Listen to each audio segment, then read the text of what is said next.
Good evening, everybody. Welcome to Session 3 of the Hitchhiker's Guide to the Galaxy. We have seen, of course, now long since, seen the destruction of the Earth.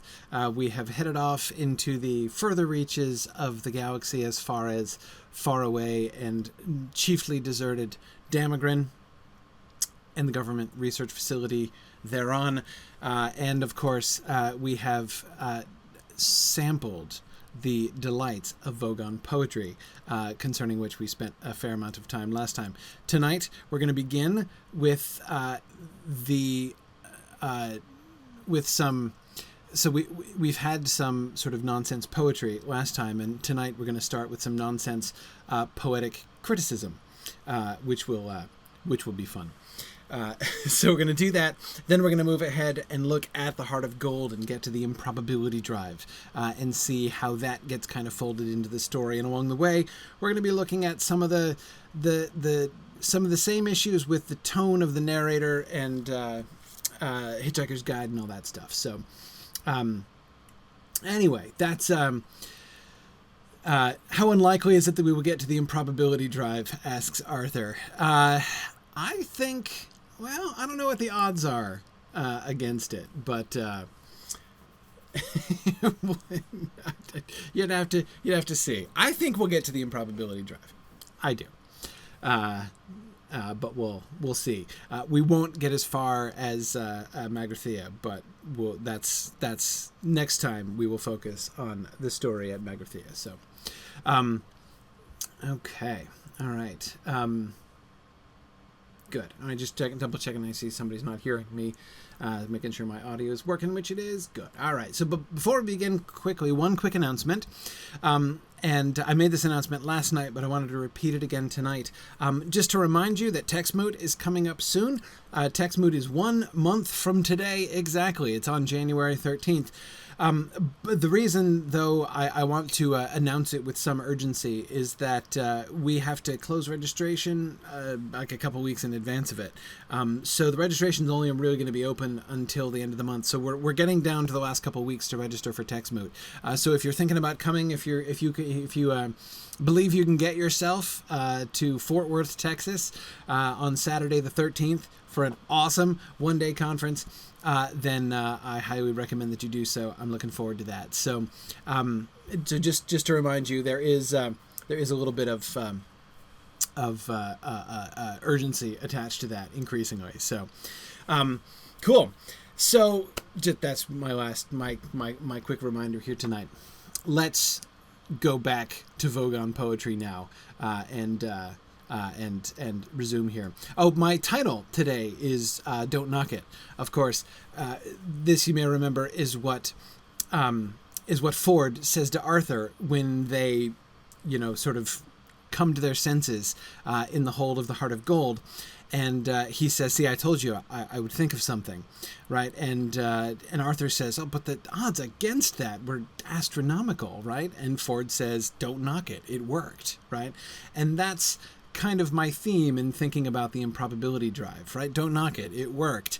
That's what we see happening later on. So it's relevant to the improbability stuff. So Arthur, you see, this is how confident I am that we're going to get to the improbability stuff, because I've made it the title of my class, and as you know, we're always guaranteed to do that. Caden, great question. No, I generally don't use Discord. For those of you who attend other classes and stuff, I generally don't use Discord for this because I use GoToWebinar. The point of using Discord, in addition to Twitch, as I do in exploring the Lord of the Rings, is it gets rid of the lag so that you can listen to me in real time. Whereas on Twitch, there's a delay. There's a few seconds delay, so it makes it hard when I want to ask a question and get people to respond. Now, I ask a question, then I have to kind of wait for the lag to catch up with me, and then people to type. It really slows class down. So I use the Discord channel there in order to have some time synchronous interaction with people. But of course I'm using GoToWebinar for that, so I don't need Discord for that here. Anyway, so that's the moral. So, okay. All right. Yana says, do we know the delay here? Sometimes it seems I see something before you hit enter. No, Yana, it's just because I know you so well. I'm anticipating your question before it even comes in. I sense it, across the Atlantic, what you're about to say. But no, I mean, in theory, this should be in real time. So, that's it. It's just, I'm just totally on top of it. And in particular, looking forward to your questions and comments, Yana. So that's the situation there. All right. But let's go back to Vogon poetry. Ford was rasping for breath. He rolled his dusty tongue round his parched mouth and moaned. Arthur said brightly, "Actually, I quite liked it." Ford turned and gaped. Here was an approach that had quite simply not occurred to him. The Vogon raised a surprised eyebrow that effectively obscured his nose, and was therefore no bad thing. "Oh, good," he whirred, in considerable astonishment. "Oh, yes," said Arthur. "I thought that some of the metaphysical imagery was really particularly effective." So this is the first gesture of Arthur's criticism, is to praise its metaphysical imagery. This I found really funny, because, of course, metaphysical imagery is... There is no metaphysical imagery in the Vogon's poem. As I said, I actually don't find the Vogon's poem all that bad. In fact, I find some, as nonsense poems go, there are parts of it, there are some of the words that are really quite good, or at least quite effective, for the effect that he's attempting to generate. So I in some ways, I actually do quite like the Vogon poem.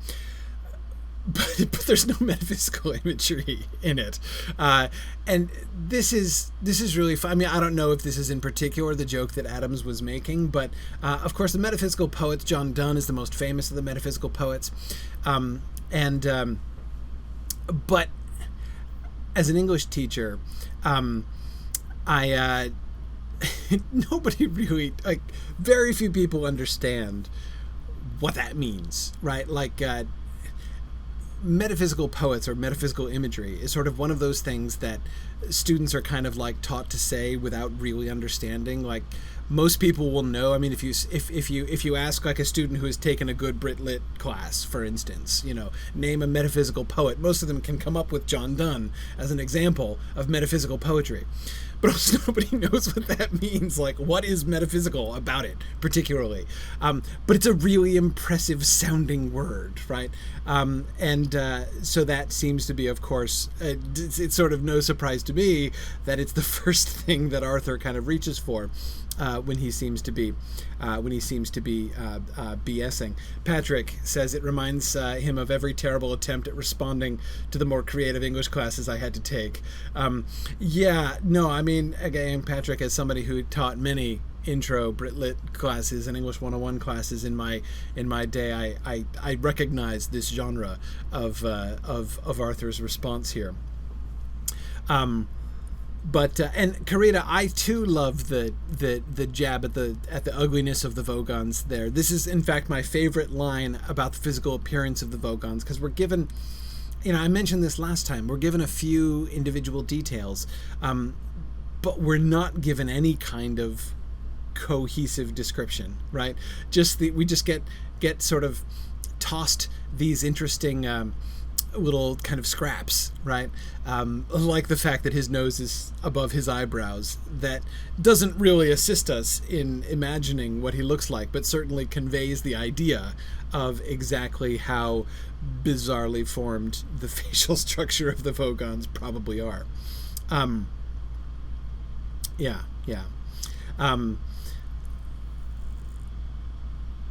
Yeah, absolutely. You're right. Several of you are talking about how he really does sound like an undergraduate who is BSing. And yeah, you're right. Of course, David. This is hardly unique to English classes. The appeal to a student who remembers enough jargon words to sound vaguely like they know what they're talking about, right? But they're just kind of stringing together the jargon words in ways that don't make any sense. But notice the implication here. On the one hand,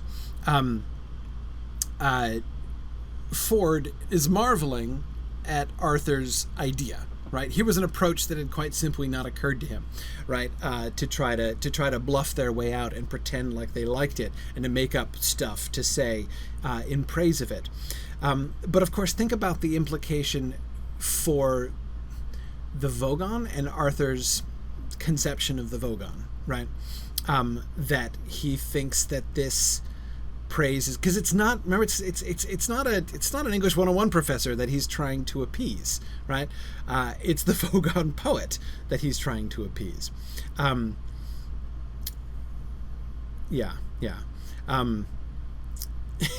Mike Moore suggests that being polite about bad poetry is perhaps a British superpower. Possibly.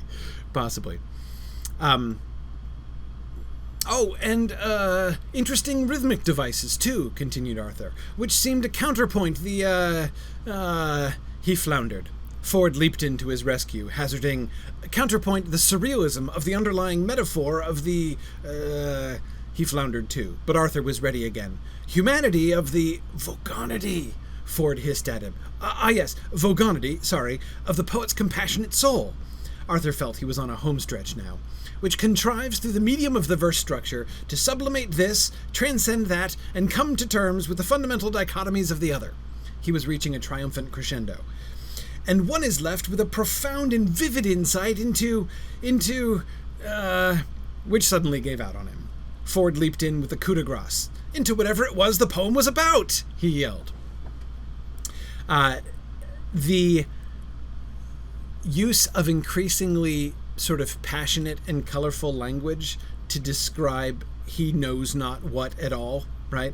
One is left with a profound and vivid insight into, but he hasn't the faintest idea what he gets an insight into, right? And I love the sort of joke at, sort of the idea of relativism, like whatever it was the poem was about, right? Which doesn't have to be anything in particular, but whatever it was, we got a profound and vivid insight into it. But you notice the key mistake, right? It's not just a verbal slip that Arthur makes here. The whole premise of his BS is based, in fact, on the one word which is the biggest problem, right? Humanity, that is, right? Notice there's only one positive thing that he says.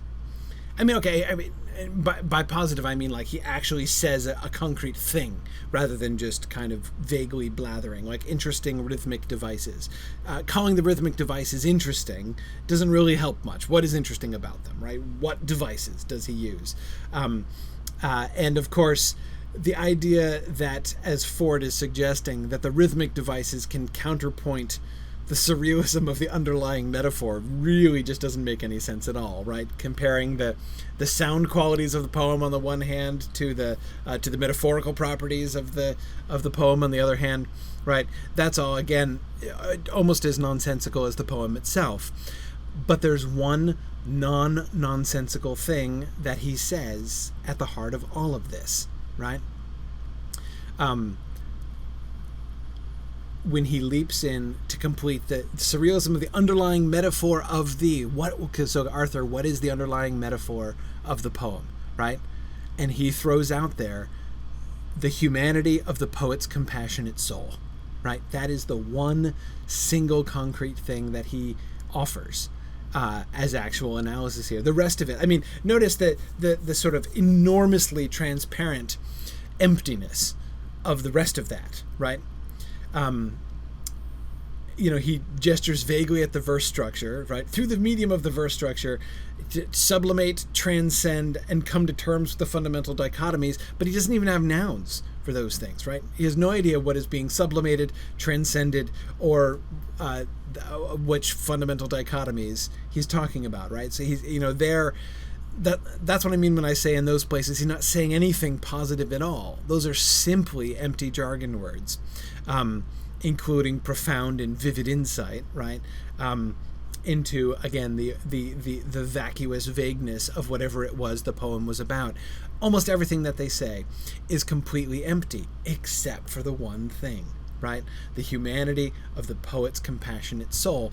And that, of course, is exactly where the problem is. Not only in the fact that he accidentally said humanity instead of vogonity, but of course, it's the kind of BS answer that he goes with, right? The one single answer, the one single piece of, not exactly interpretation, because it's not going to actually has anything to do with the poem he actually heard, but the one kind of claim, that in one sort of interpretive claim that he does make, is based on pro-human assumptions, right?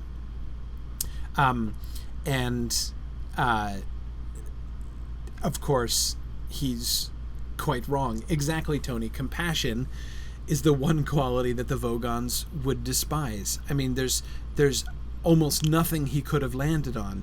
As safe as that might seem, right, the humanity of the poet's compassionate soul, that would kind of fly in most cases, right, for the desperate BSing undergrad, but not here, right? Of all of the things for him to land on, that's a very, very bad one, very, very inappropriate one in this case.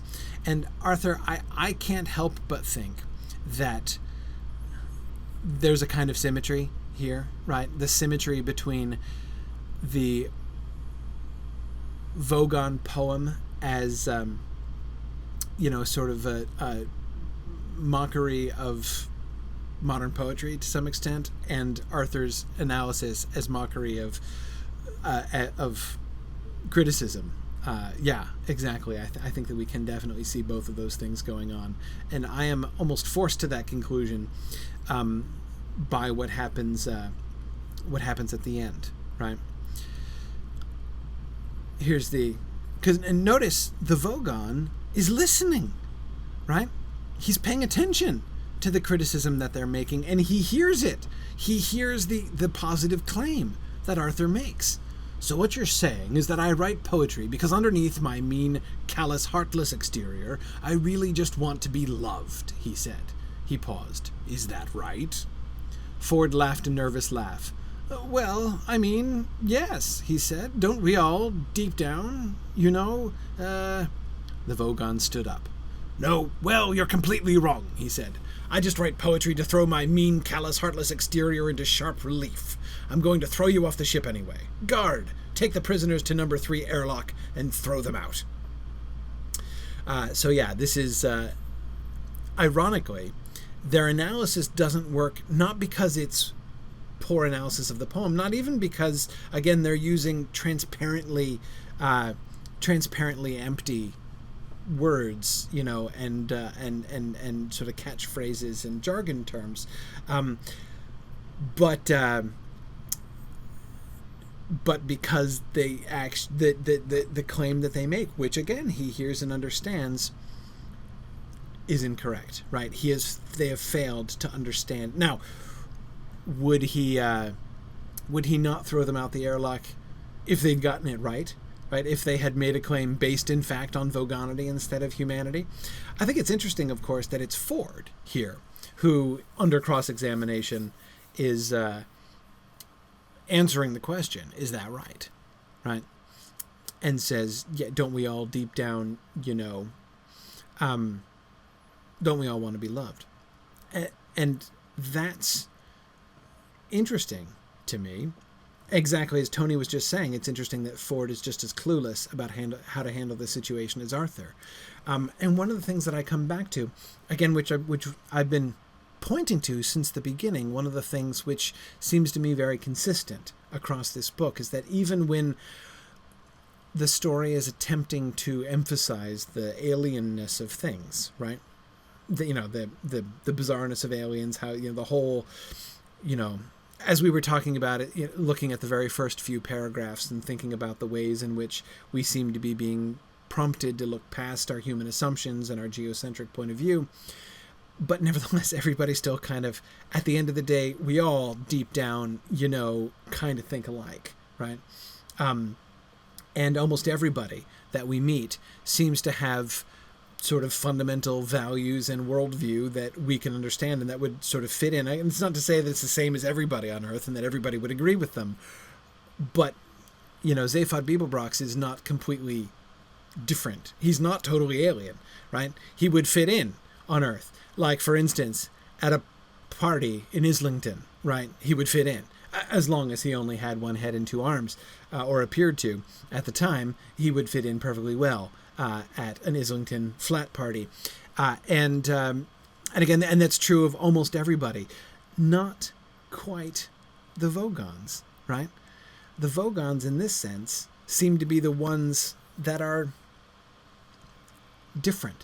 But notice that Ford himself, remember, wouldn't it just have to be the Vogons, right? Ford despises the Vogons. The Vogons are like outside the sort of social sphere of like acceptable, cool alien races, in the galaxy, as far as based anyway on Ford's perspective and the perspective of the Hitchhiker's Guide.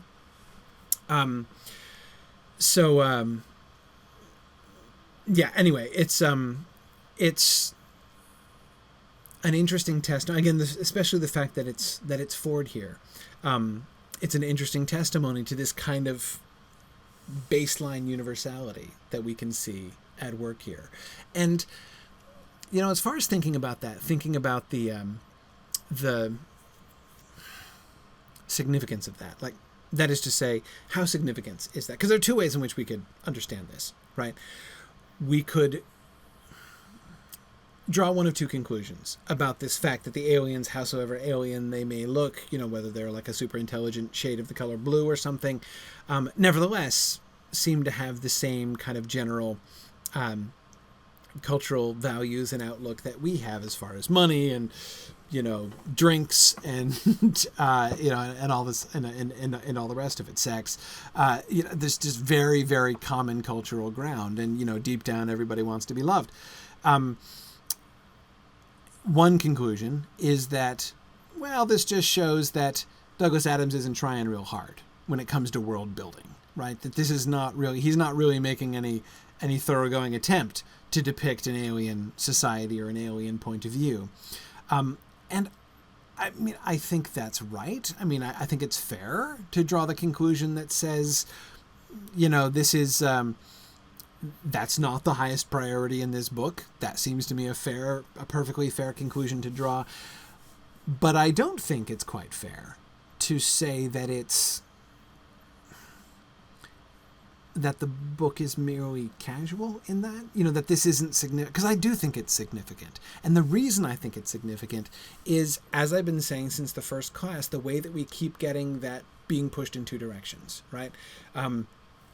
We're not allowed just to remain comfortable in our geocentric point of view, right?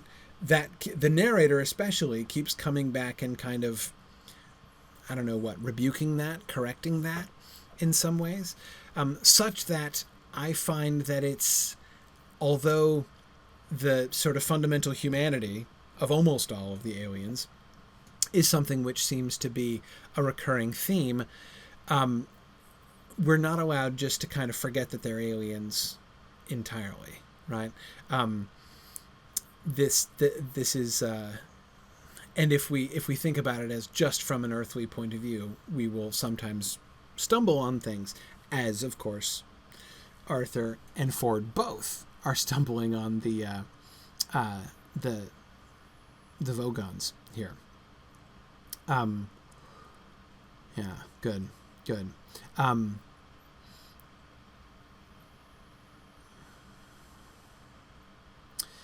Yeah. Now, David, I agree that the Vogons are sort of a joke or stereotype of sort of faceless, officious bureaucracy. They're not faceless, of course, right? Their faces aren't in the proper structure, but they do have faces. I agree with that.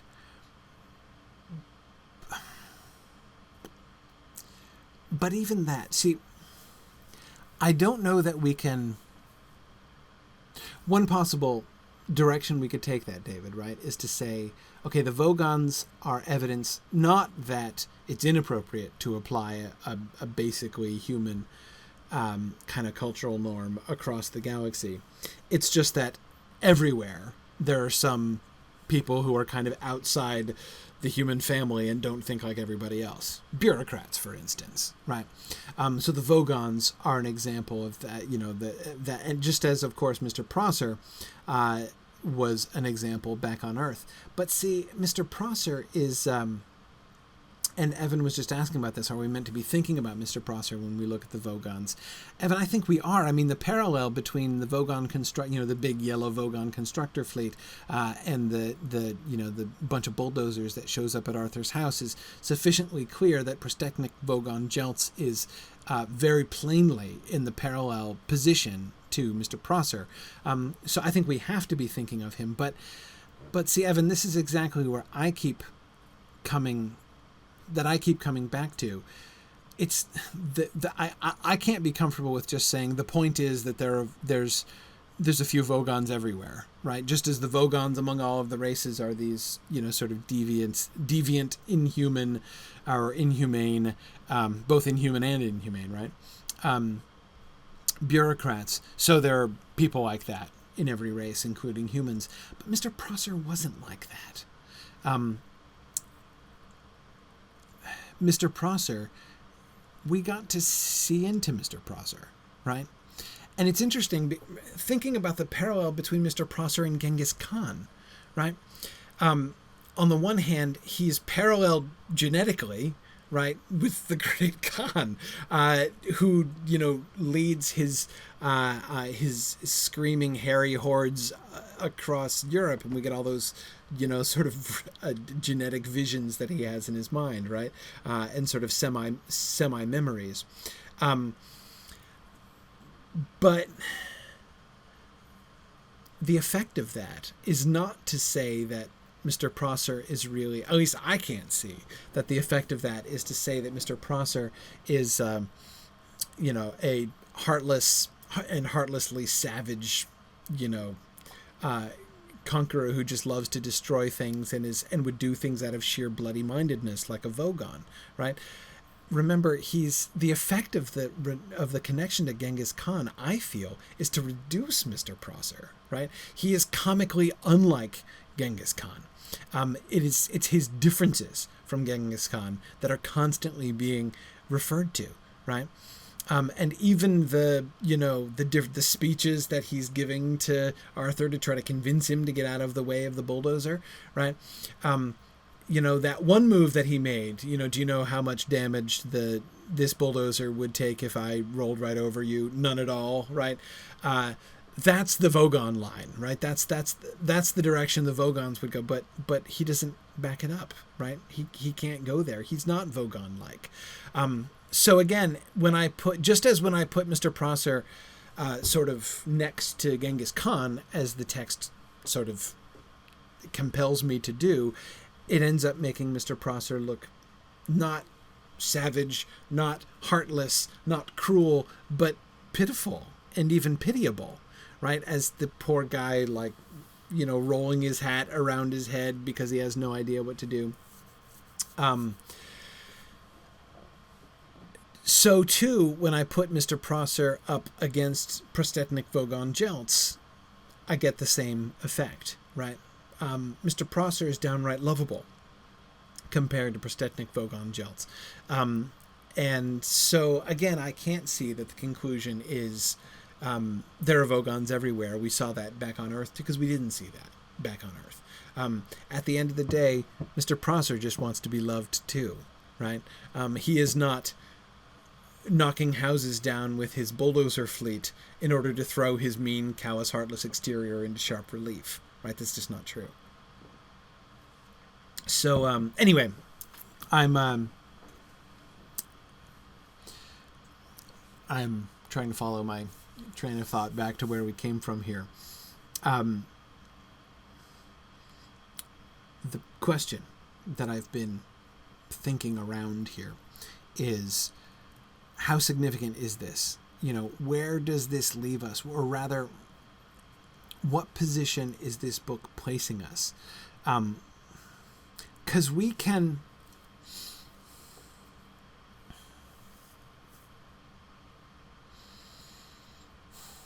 as readers, some people like the contact with the alien concept, right?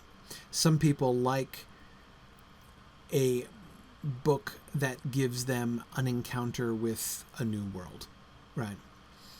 And if we like that, if we're looking for that, we can easily make this book more, sort of contain more of that than it does, right? Focus on the aliens. Again, I talked about how it pushes in the two directions. Basically, what I'm getting at is we can focus on one of the two if we choose, right? Think about the sort of the fun alien worlds that it describes, and kind of revel in the imaginative experience of thinking beyond our world and beyond our culture, right? Or we can ignore it if we choose to. And every single one of the characters in the book pretty much can become just a human being with a relatively thin mask on, right? And the thing that I find really interesting about this book, and the way, again, that sort of the two ways that we're being pushed at the same time in this book, is that it seems to me it's almost like we are being allowed to choose. But I want to keep thinking about this because I'm not sure that I'm not yet sure that kind of tension between connecting things to humanity and the human culture and distancing ourselves from the human perspective and from human culture, I'm not sure that tension is something we're supposed to let go of and just for us to choose. We can choose, right? We can choose either one. And it's interesting, when I talk to people about this book, I can hear people choosing either one, right? There are some people who just, this is just a funny book about people, right? About sort of our world and the human condition. And that's what they're clearly not thinking of this really even as a work of science fiction exactly, right? And then there are others who focus on a consistency, an internal consistency in the other worlds and races depicted, which I'm not always convinced that they actually have in this book. People who sort of add more internal consistency to this world than I think is really sort of plainly there in the text. Anyway, so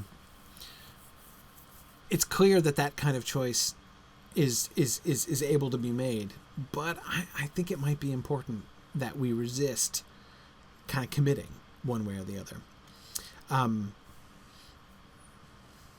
Anyway, the final comment that was, I have to admit, cathartic for me as an English professor.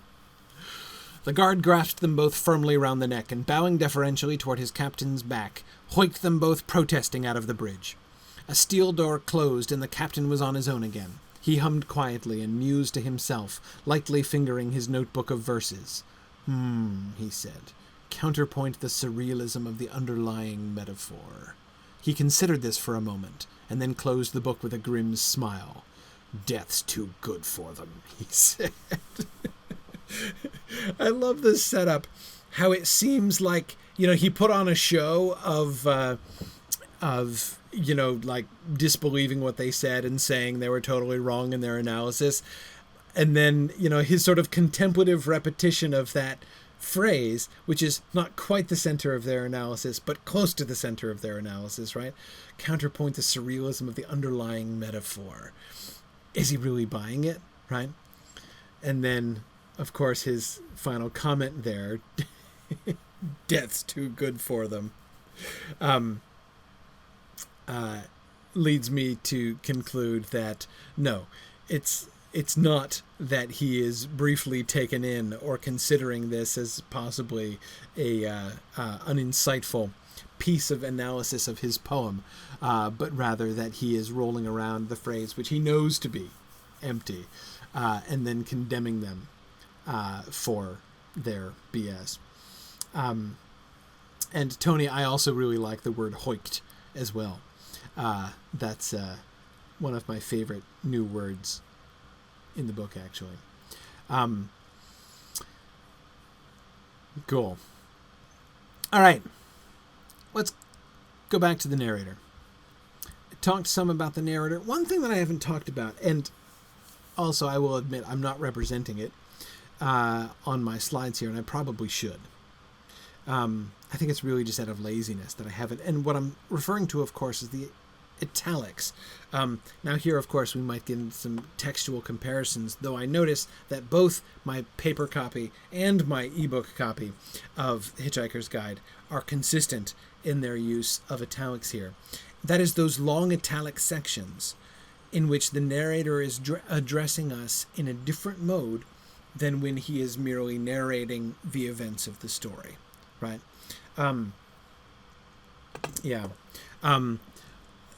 No, Joyce, exactly. Death's too good for them.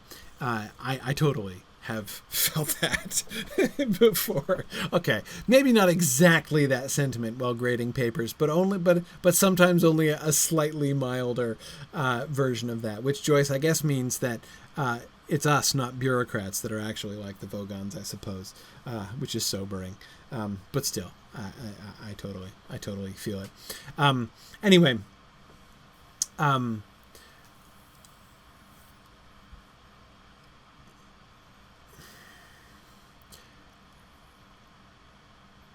Interesting. Tony says that. So, Tony, are you suggesting that when he shifts to italics, he's going from being narrator to reader?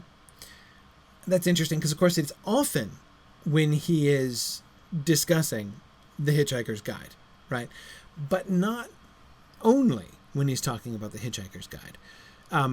Also, when he's addressing like the whole preface, right, where he was talking about the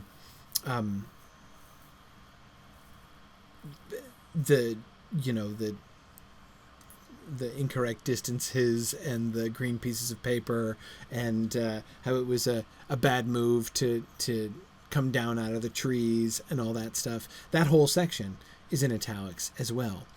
It seems to be when he's kind of addressing us in this sort of more informal way. He's not doing his formal job of telling us the story. Instead, he's talking to us, right? In a different kind of way.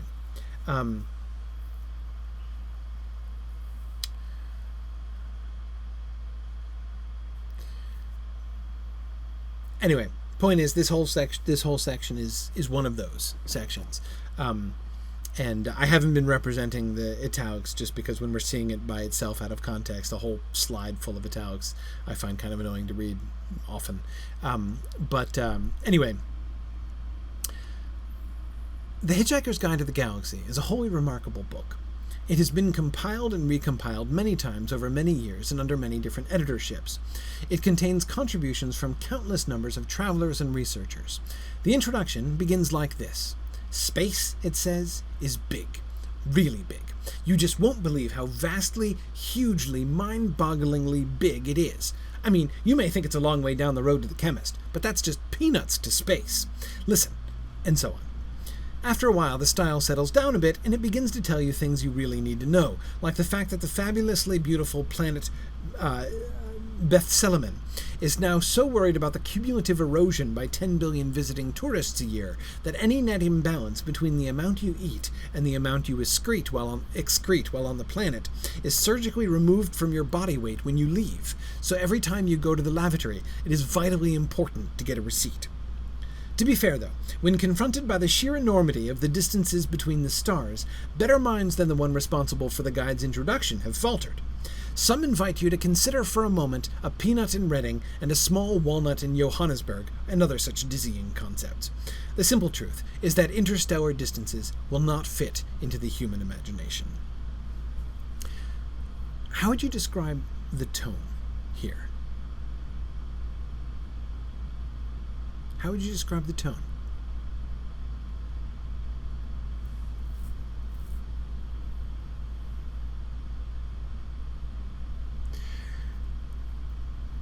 the tone of the narration is particularly set off in this passage by the fairly remarkable style of the Hitchhiker's Guide in this particular point, right? Which actually prompts the narrator to comment on the tone and style of the Hitchhiker's, of at least that passage in the Hitchhiker's Guide, right? After a while, the style settles down a bit, and it begins to tell you things you really need to know, he says, right?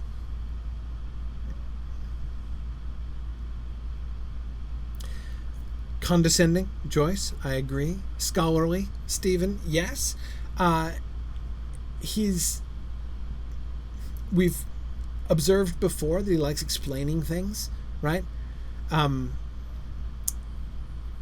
Likes the giving of information. Notice the direction of those last two paragraphs. To be fair, though, what's he being fair to? What's he talking about when he transitions into that second to last paragraph by saying, to be fair, though?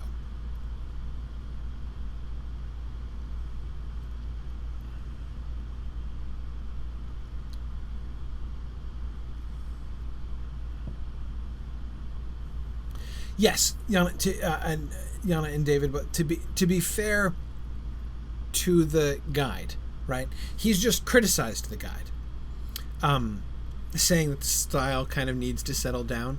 I mean, that quote is sort of a sarcastic quote, in a sense, right? In that he's not quoting it in order to, like, show us how wonderful the guide is, he's quoting it in order to make fun of its style, right? That its style needs to settle down, and that it's not telling us things that we really need to know, right? And even the introduction, his first paragraph before his quotation, right? It's a wholly remarkable book. That sounds like he's going to praise it, right? But of course, the word remarkable cuts both ways, right? Things can be remarkable for lots of different reasons, and then he tells us how it's been compiled and recompiled, and the different editors and the different contributions, and so it's liable to be a bit uneven, is the implication that he seems to be making here, right? But again, notice he's being fair to the guide. So he's not just making fun of the guide. He's not praising the guide, but he's not just making fun of the guide, right? He is being fair. From the first paragraph to the end there, he's being fair to the guide. But again, I come back to, Joyce, what you were saying about his tone being condescending, right? A little bit patronizing. He does, Tony, I agree, try to take a sort of a distant, detached, sort of impersonal point of view on it, right?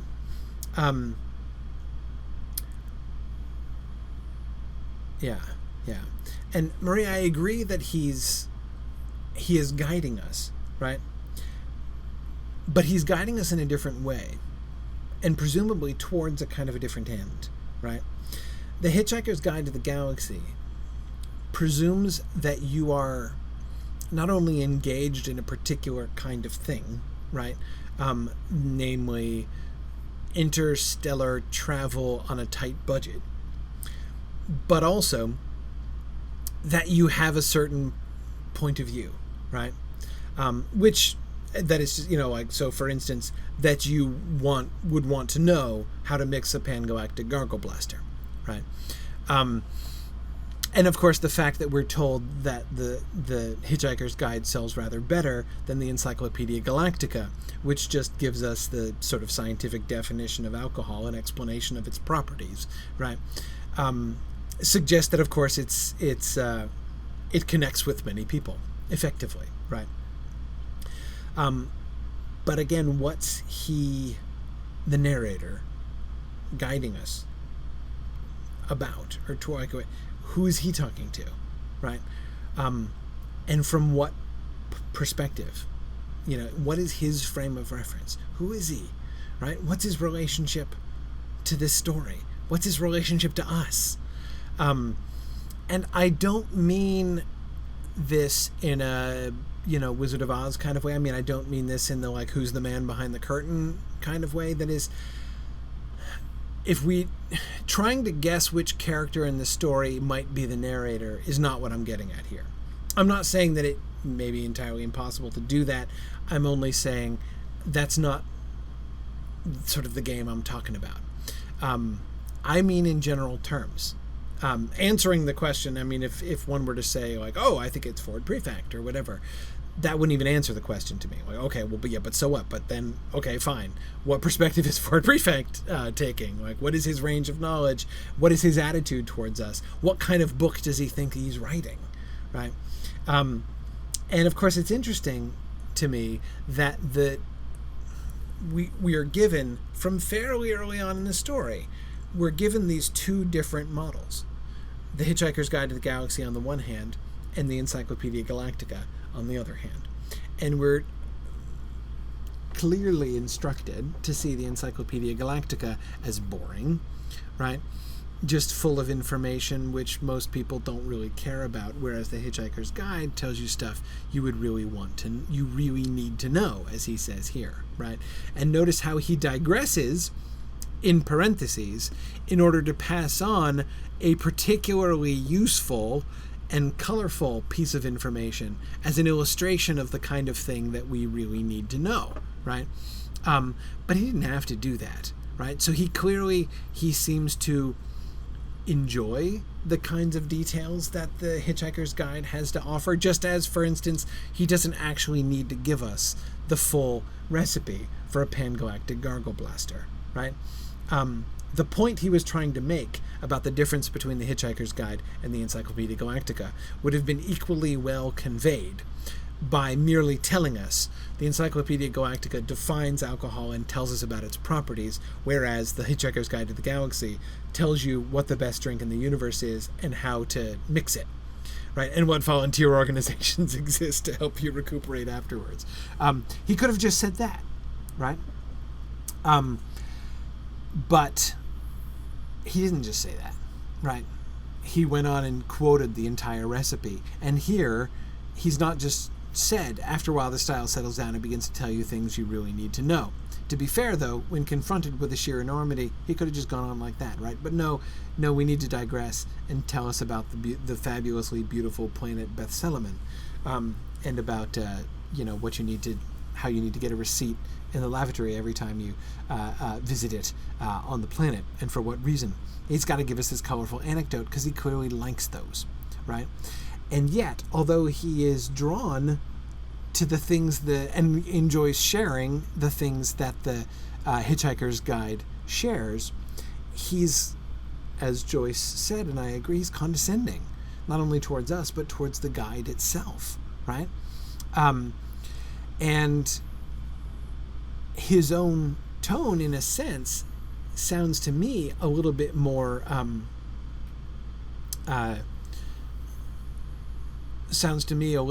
like the Encyclopedia Galactica than it sounds like the Hitchhiker's Guide, right? And yeah, Lynn, that's a great observation. Lynn is emphasizing the better minds than the one responsible for the guide's introduction have faltered. And Lynn, I do think he is including himself here, right? What he's about to say is that he can't think of a really satisfactory way to convey how big, really big, vastly, hugely, mind-bogglingly big space is, right? He's kind of been chuckling at the uneven style of the guide and using this as an illustration of that, right? And yet he's suggesting that, to be fair to the guide, it is really hard to do, right? But yeah, Lynn, I think he's squarely putting himself in the category of better minds than the one responsible for the guide's introduction. Absolutely. Yeah.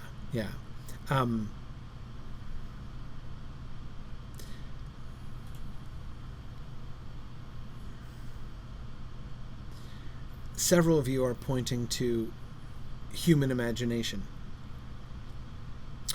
And I agree that it's an interesting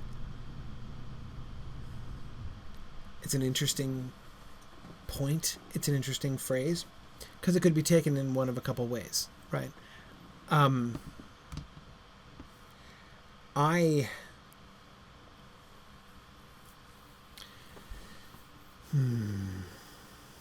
I tend to think that he's carrying on being condescending in that phrase. I don't think that that's a mistake. He knows he's addressing humans. That, I think, has been pretty clear from the beginning, that humans are the primary intended audience of this book, right? Not of the Hitchhiker's Guide, but of the book that the narrator is writing, right? The story that the narrator is telling.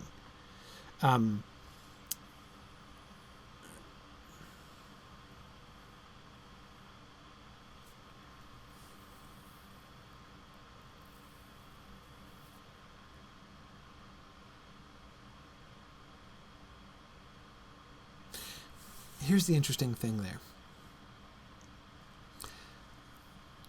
One way to read his reference to, that interstellar distances will not fit into the human imagination. One way to read that is that he's, on the one hand, sort of humbly admitting that he too, even though his mind is probably a better mind than the one responsible for the guide's introduction, but yet even his superior mind can't effectively convey how big space is.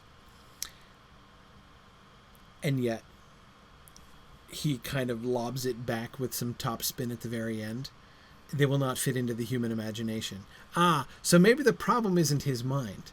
Maybe the problem is the human minds whom he's addressing, right? It's not possible to make humans understand interstellar distances. So it's the limitations of the human imagination that are really the problem here, not the limitations of his own capability to explain, right? But here's the problem. The problem is that he's talking about the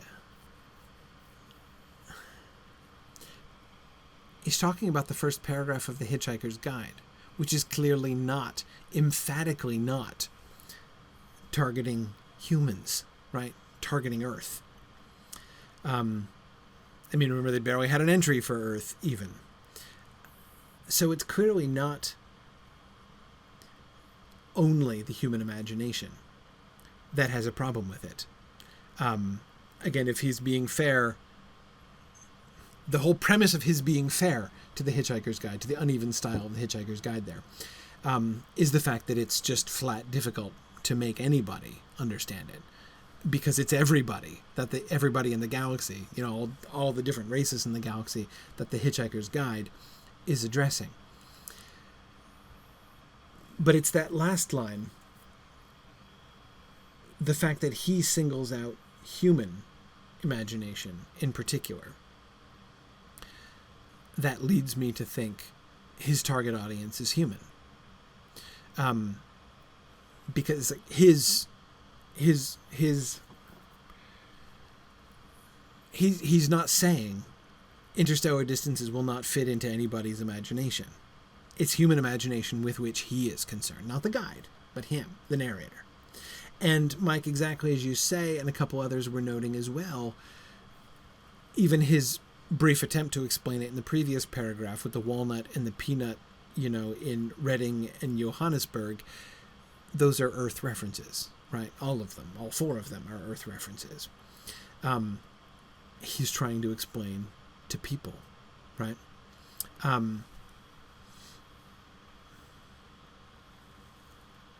Yeah.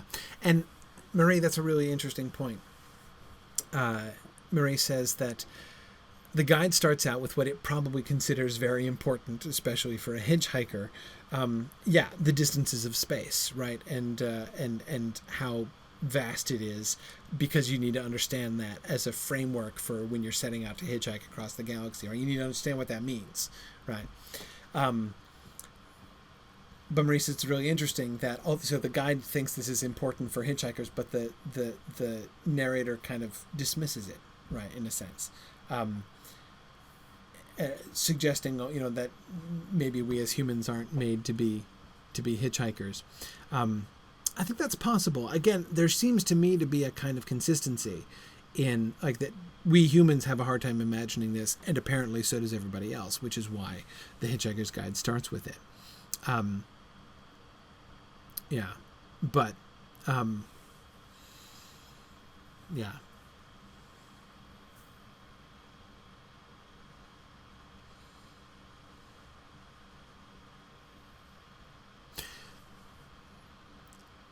One of the, and I should have emphasized this earlier on in talking about this slides, one of the things that I think we have to confront more and more, again, especially in relation to the theories that,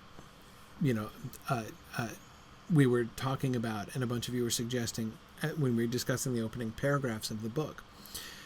I don't think that the narrator is the guide or from the guide or affiliated with the guide.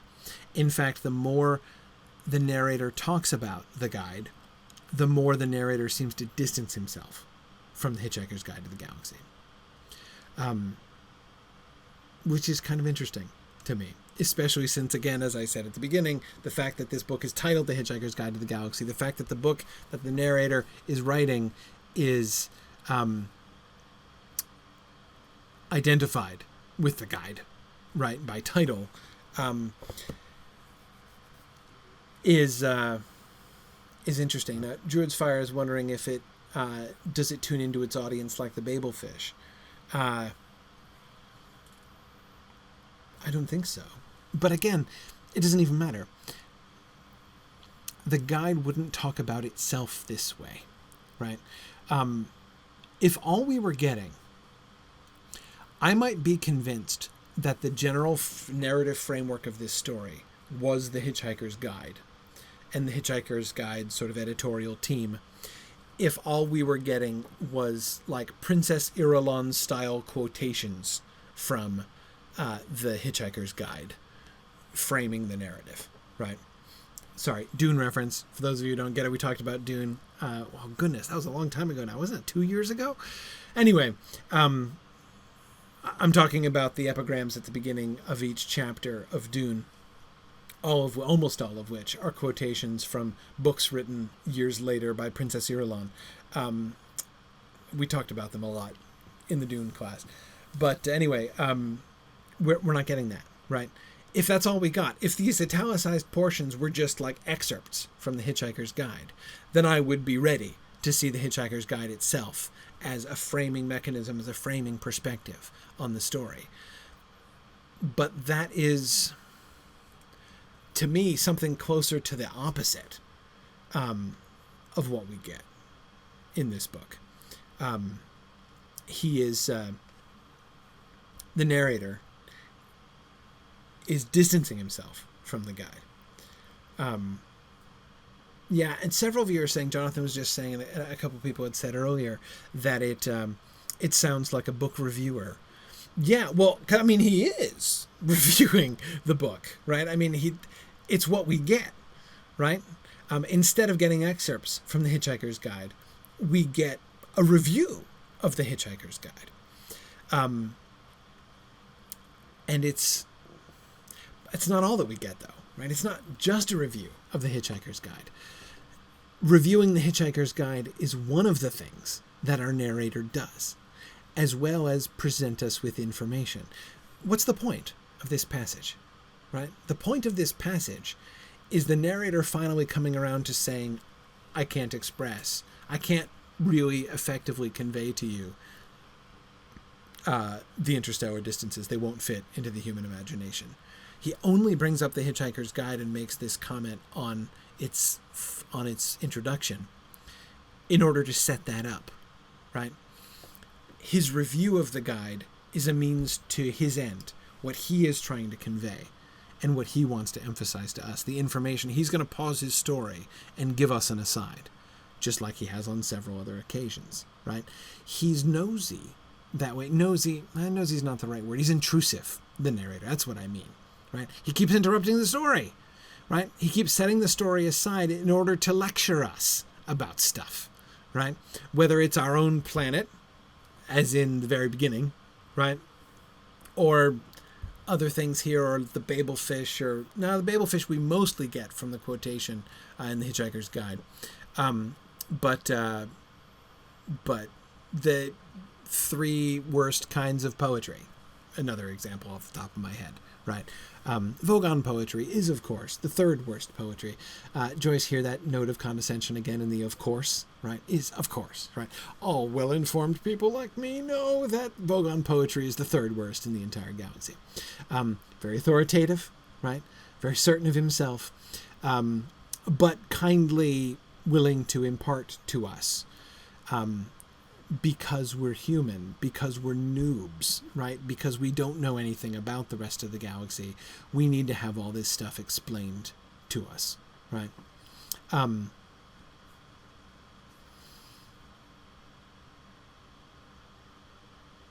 Anyway.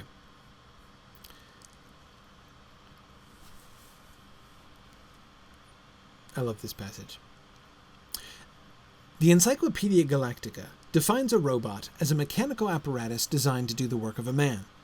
The marketing division of the Sirius Cybernetics Corporation defines a robot as your plastic pal who's fun to be with. The Hitchhiker's Guide to the Galaxy defines the marketing division of the Sirius Cybernetics Corporation as a bunch of mindless jerks who will be the first against the wall when the revolution comes, with a footnote to the effect that the editors would welcome applications from anyone interested in taking over the post of robotics correspondent. Curiously enough, an edition of the Encyclopedia Galactica that had the good fortune to fall through a time warp from 1,000 years in the future defined the marketing division of the Sirius Cybernetics Corporation as a bunch of mindless jerks who were the first against the wall when the revolution came. Now, the first 2, maybe 3 times I read this passage, I completely missed the joke. Completely missed the joke. That is, I didn't notice the shift that the mindless jerks who will be the first against the wall when the revolution comes is a quotation from the Hitchhiker's Guide to the Galaxy in the present, but it's a quotation from the Encyclopedia Galactica in the future, right? I completely, totally spaced that. The only thing I paid attention to was the tense, right? That, like, I was sort of content with the much simpler joke that says the Hitchhiker's Guide sort of, rakishly and off the cuff, insults the marketing division of the Sirius Cybernetics Corporation by saying that they'll be the first up against the wall when the revolution comes. But the joke is that there really will be a revolution and they really will be the first up against the wall when it comes.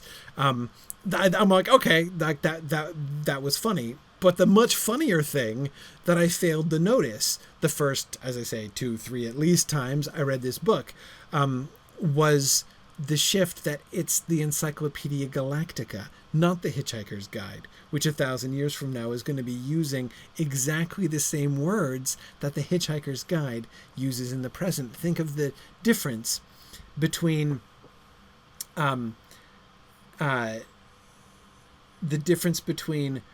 the Encyclopedia Galactica defines a robot as a mechanical apparatus designed to do the work of a man, right? That's the Encyclopedia Galactica all over, right? That's exactly the tone of the Encyclopedia Galactica. We've gotten it on a couple of occasions, right? It's so boring that the narrator rarely actually tells us, quotes it or anything. It's much more interesting to quote the guide, right? Which is fun. But, so we've gotten this quotation, sort of loose quotation, paraphrase anyway, and we got the paraphrase about the definition of alcohol, right? Those are the only 2 sort of semi-quotations of the Encyclopedia Galactica that I recall getting at any point. But 1,000 years from now, the Encyclopedia Galactica is going to be decreeing historically that the marketing division of the Sirius Cybernetics Corporation was a bunch of mindless jerks who were the first against the wall when the revolution came, right? So the funny thing is not just the fulfilling, the fact that the insult target, sort of lobbed at them at the marketing division by the guide turns out to be prophetic, right? It's not just that joke. It's that the entire manner of the guide, the entire tone of the guide is going to be taken over, emulated, by the Encyclopedia Galactica. Now, does this mean that the Encyclopedia Galactica is going to be just like the guide in the future, or that they're going to, as Jennifer Pope is saying, does it absorb? Does the Encyclopedia Galactica absorb the guide 1,000 years down the road, or do they combine in an unholy alliance? Exactly, one wonders, right?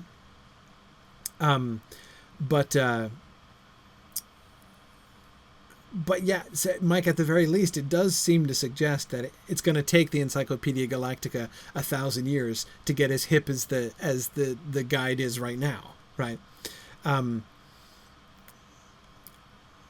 Yeah.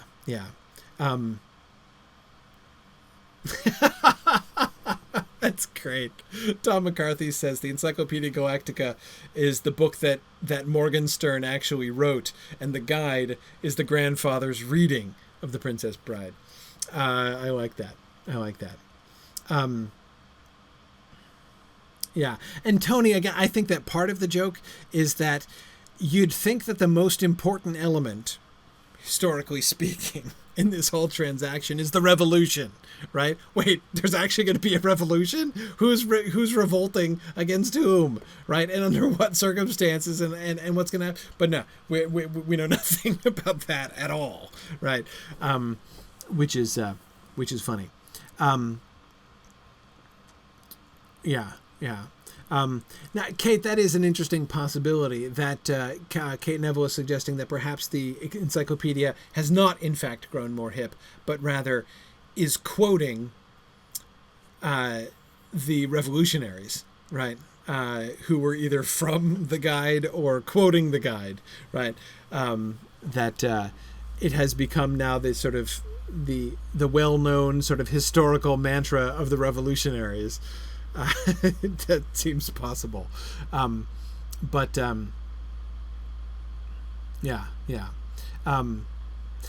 And yeah, Brian, it is interesting, isn't it, that we never get the guide's definition of a robot? We get the encyclopedia's definition and the marketing division's definition. And then we don't get a third definition. We get a comment on the people. We get an insult targeted at the people who made the second definition, right? Which is sort of a commentary on the definition, and can kind of suggest to us what perhaps the guide's definition of a robot would be. Neither as dispassionate and boring as the encyclopedia's definition, nor as sort of wildly, absurdly, vaguely, inappropriately laudatory, right, as the marketing division. Yeah.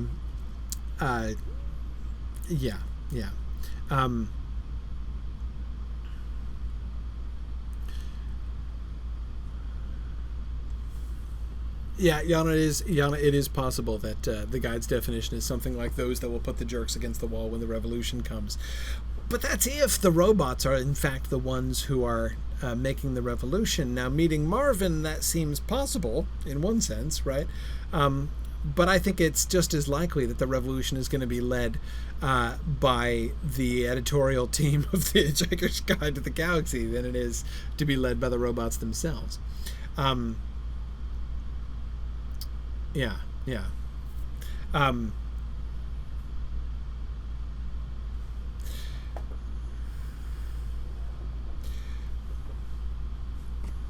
But again, notice how in this kind of he's not exactly being like a book reviewer here, but notice again how the narrator's framework, how the narrator's point of view is firmly outside any of them. The narrator is not affiliated, certainly not affiliated with the Sirius Cybernetics Corporation, but not affiliated with either the encyclopedia or the guide, right?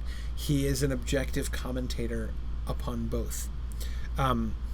Indeed, knows a great deal more than either one of them, and is able to sort of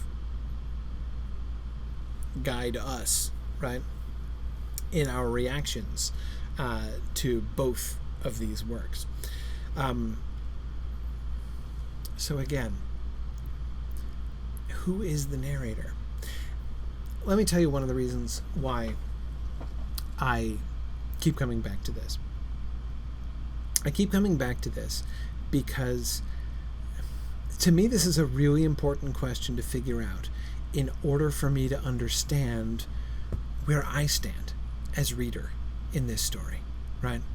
And how to take the rest of the narrative, right?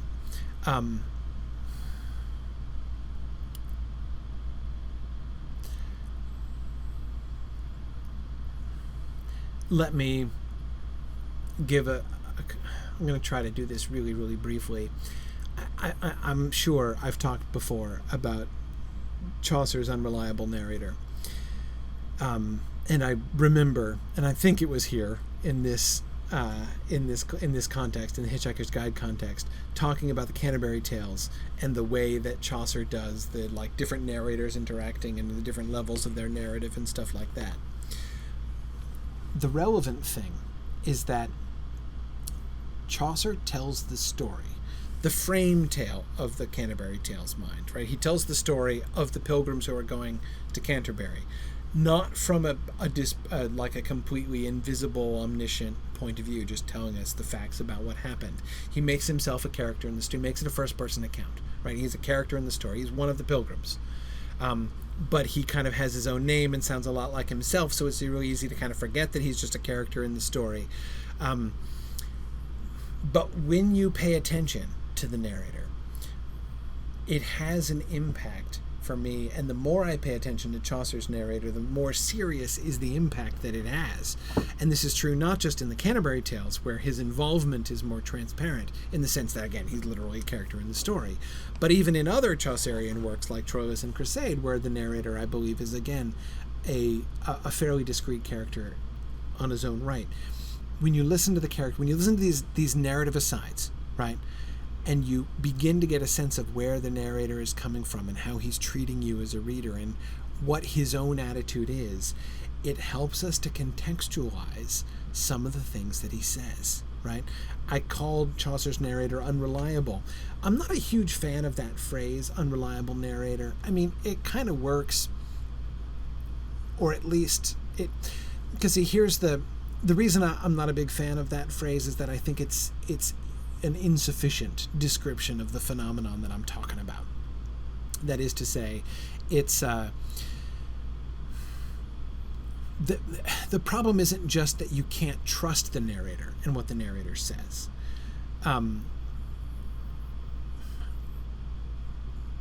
The situation, I think, the way I would describe the situation, it's not that you can't trust the narrator, it's that you can't take the narrator for granted, right? You can't assume that the narrator is objective in what the narrator is telling you, right?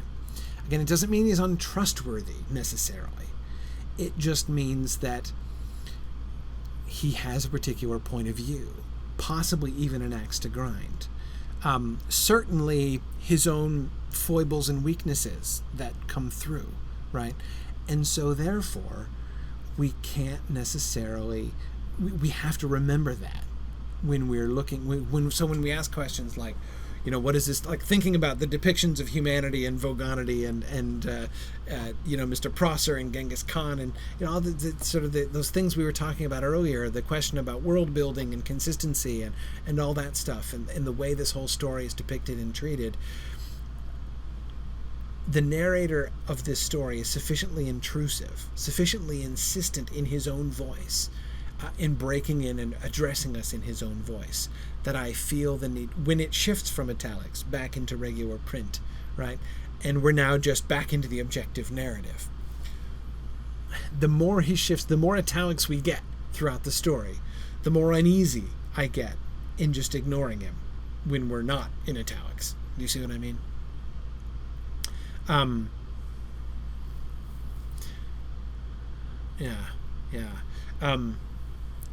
Mike and Matthew are suggesting other terms: agendaed narrator, biased narrator, uncooperative narrator.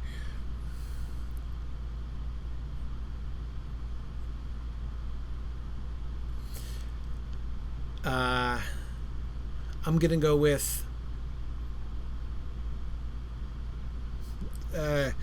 opaque narrator that is not transparent, right?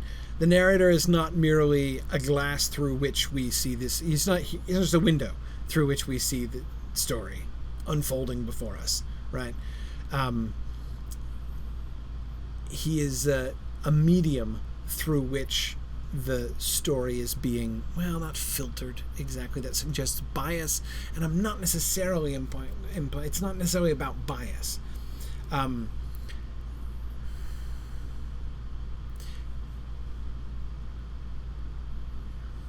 Yeah.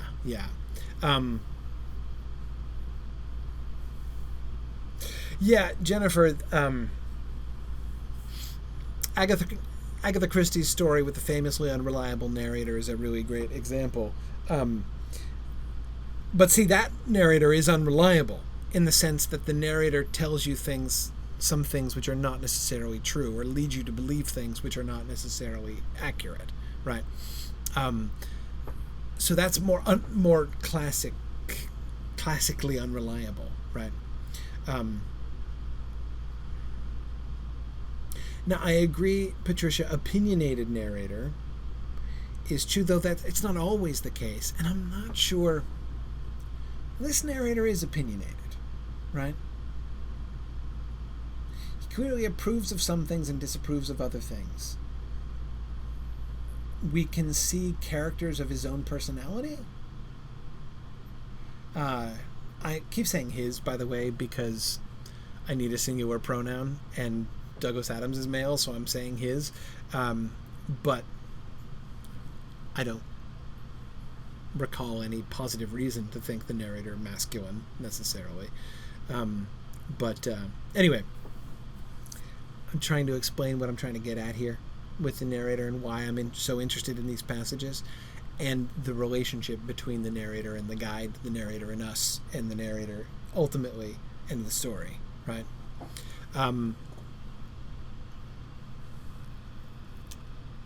Yeah. Okay. Let's keep going.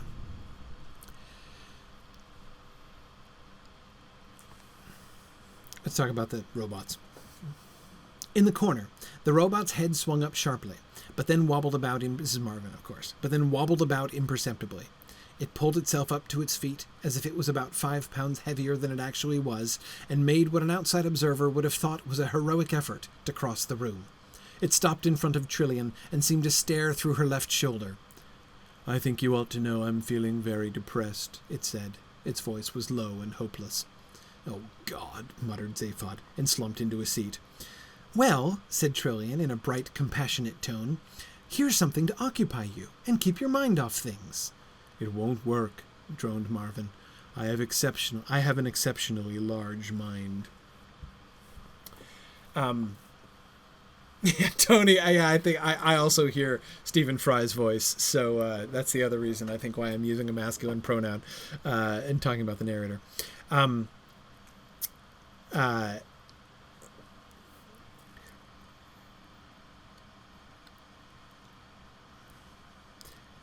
I love Marvin, the robot. What do we see in Marvin? Marvin's genuine people personality, right? He has this almost superhuman ability. And I agree, Mike, he's not paranoid, right? Paranoid is an inappropriate word to apply to Marvin, right? What Marvin is passive-aggressive, right? And he is passive-aggressive with an enormously advanced precision, right?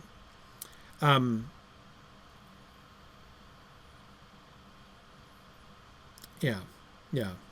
I want to go straight to the next passage and think about both of them together. "Ghastly," continued Marvin. "It all is. Absolutely ghastly.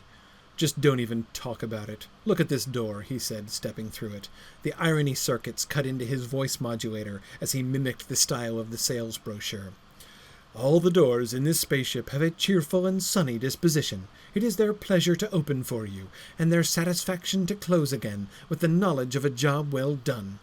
As the door closed behind them, it became apparent that it did indeed have a satisfied, sigh-like quality to it. It said. Marvin regarded it with cold loathing, while his logic circuits chattered with disgust and tinkered with the concept of directing physical violence against it. Further circuits cut in saying, "Why bother? What's the point? Nothing is worth getting involved in." Further circuits amused themselves by analyzing the molecular components of the door and of the humanoid's brain cells.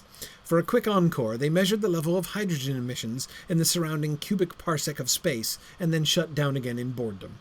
A spasm of despair shook the robot's body as he turned. "Come on," he droned. "I've been ordered to take you down to the bridge. Here I am, brain the size of a planet, and they ask me to take you down to the bridge. Call that job satisfaction? 'Cause I don't." Now,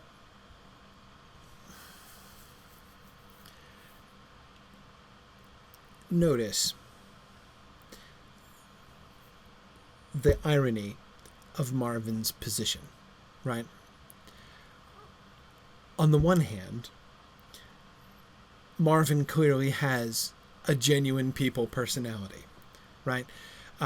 It's not a fun personality, right? And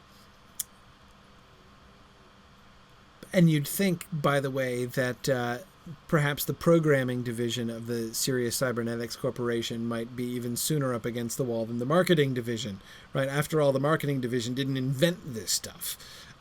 However, again, on the one hand, this is a genuine people personality, right?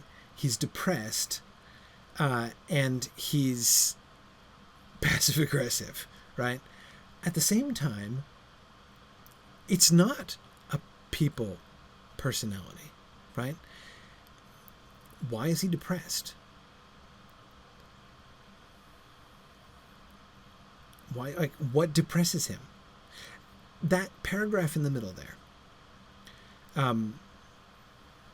Further circuits cut in saying, "Why bother? What's the point? Nothing is worth getting involved in." Right? Just look at how that paragraph goes. Marvin regarded it with cold loathing, while his logic circuits chattered with disgust and tinkered with the concept of directing physical violence against it. Right? A very human reaction. When you are feeling depressed and someone is being really cheerful around you, right? The concept of directing physical violence against them is something that you might tinker with, right? You might be disgusted by somebody who acts like that door acts, right? So in that sense, again, my point, genuine people personality, right? Further circuits cut in saying, "Why bother? What's the point? Nothing is worth getting involved in," right? Again, right? Just like a depressed person might do, right? Further circuits amused themselves by analyzing the molecular components of the door and of the humanoid's brain cells. For a quick encore, they measured the level of hydrogen emissions in the surrounding cubic parsec of space, and then shut down again in boredom. A spasm of despair shook the robot's body as he turned. Why is Marvin depressed? He has a genuine people personality, but his programming is not, in a sense, the cause of his depression, right? He's not just been he may have been programmed with a depressive and passive-aggressive personality, but that's not the point, right? At least that's not what we see. What we see is not him just acting out his programming. We're set up to think that, in a sense, right? The first half of that paragraph sounds like that. Especially notice the repetition of the circuits, right? His logic circuits chattered with disgust. Further circuits cut in. Further circuits amused themselves, right? The recollection of the circuits, right? This is just his programming, right? These different circuits are programmed to cut in at these particular points with these particular reactions, right?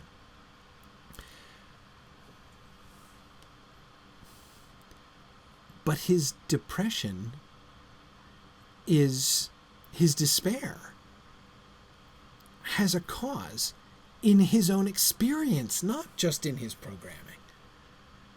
And we see that boredom is a human thing in the sense that he shares it with some humans, most likely, right? But what we see is somebody who is emphatically not simply acting out his programming, which happens to be of an unattractive personality, right? That's not the issue here, right? Rather, he feels despair and depression because he has cause to feel despair and depression.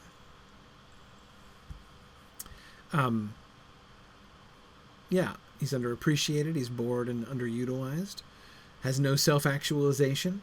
Absolutely. Absolutely.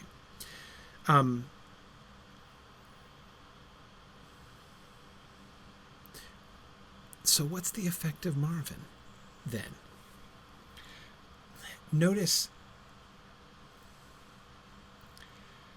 on the one hand, the fact that the computers and robots in the Heart of Gold are given, that they have the GPP feature, right?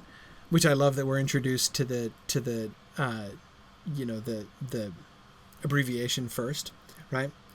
Like it's just a thing, right? They've been given the GPP feature, genuine people personalities. Because remember, everybody, back to the everybody being human, right? Everybody being able to, having humanity at the end of the day, unless you happen to be sufficiently unfortunate to have vogonity instead. But it's not, so at first it just kind of sounds like a joke on that, right? Like even the robots have been programmed to act understandably, right? Somebody was making a Star Trek joke before, who was, I'm trying to find who that was. I can't find it. Somebody was talking about how Data would be impressed that Marvin has already mastered contractions, right? But Data is a wonderful example, right? Is a wonderful comparison point, right? One of the things that makes Data's character in Star Trek: The Next Generation such an interesting character, and sort of one of the roles of Data. I mean, if you think about it, really, it's in The Next Generation, it's primarily Data and Worf, which play the roles of providing a non-human reaction, right? Highlighting the sort of human responses that everybody else has, right, to things, and the sort of like, hypersensitive reaction that, Counselor Troy has to perspectives that are alien, right? This, of course, was Spock's role, similarly, in the original Star Trek, and which interestingly, the role, the one who plays that same kind of role in Deep Space Nine would be Quark, actually, I would say. Quark and Odo basically both play that role to some extent. And then, of course, we get back to a Vulcan in Voyager. But it's a fairly common trope in Star Trek. And what it does is it prompts, all of those characters prompt us to take for granted, or not to take for granted, rather, human presumptions and human points of view. But Marvin is not like that, right? Marvin is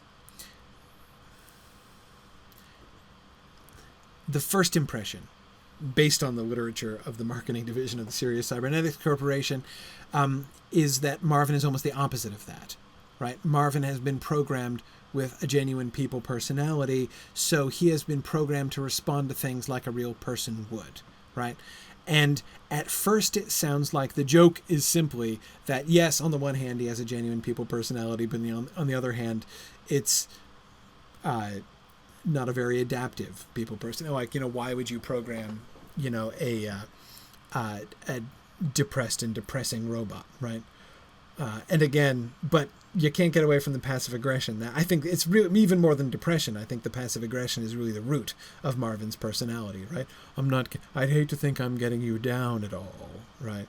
But anyway, but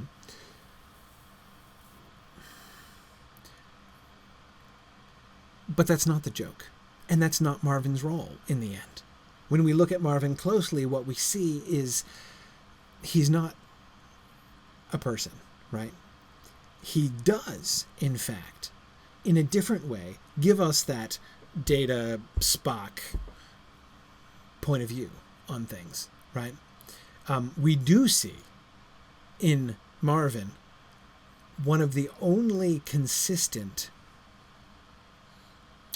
and consistently sort of resistant to humanity points of view in the entire book.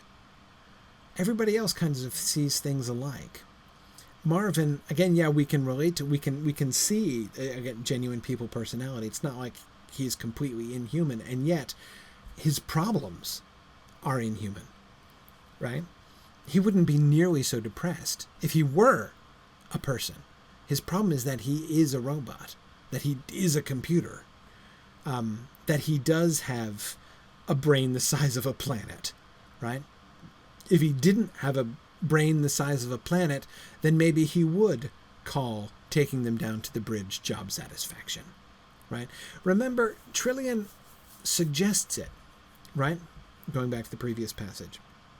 Here's something to occupy you and keep your mind off things, right?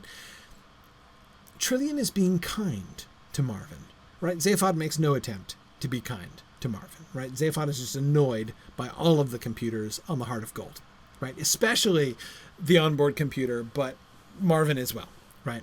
He finds them annoying and he dehumanizes them.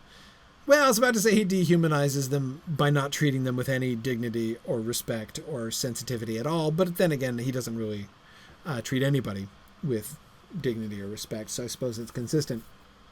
But anyhow, my point was, though, that Trillian is being kind and humane to Marvin. And what she's saying is something that kind of might work in a sense, right? Something to occupy, here's something to occupy you and keep your mind off things. At the very least, this suggests like, hey, I care, right? I want to involve you. I realize that you're depressed. Remember, he was just complaining about standing around and doing nothing, right? So she's like, okay, here's something for you to do, right? Maybe that will make you feel better, right? It won't work, he says, right? Because again, he's not,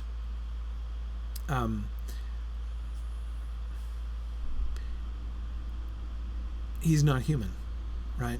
And so this kind of human and compassion, this kind of humanity, the humaneness of Trillian, and her compassion is not only not useful, it's not just that he doesn't appreciate it. And I agree, David, that there are some similarities between Zaphod and Marvin, right? They do both loathe the ship's computers, David, I agree with you.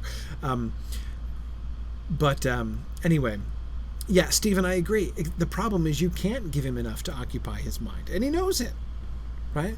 He knows it. And that's why he's depressed. Because he's not human. So again, he comes across, he acts and talks like a human, except even more effectively, right? Again, it's like eerily, again, just as Data in Star Trek: The Next Generation has like inhuman speed and precision in like, pushing buttons on the console, so Marvin has inhuman accuracy and precision in acting out his passive-aggressive intentions, right? I mean, the amazing precision of pulling yourself up to your feet as if you were about 5 pounds heavier than you actually are, right? I mean, that's good, That's good. And I think, again, we all can imagine exactly what that's like, right? I think we've all probably known people who stand up that way, right? Who manage to sort of, convey that kind of that kind of perspective. But when we actually listen to Marvin, when we actually kind of push back against it, we find that what the kind of the bedrock of Marvin's problem is his inhumanity, right? He's the only one, with the possible exception of Prostetnik Vogon Jeltz, who doesn't share that fundamental humanity.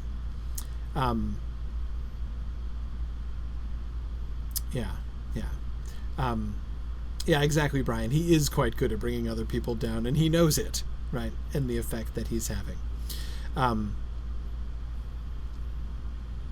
Let's talk about improbability. Like the improbability of my getting to improbability. I beat the odds. Don't knock it.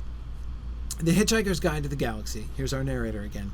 The Hitchhiker's Guide to the Galaxy says that if you hold a lungful of air, you can survive in the total vacuum of space for about 30 seconds.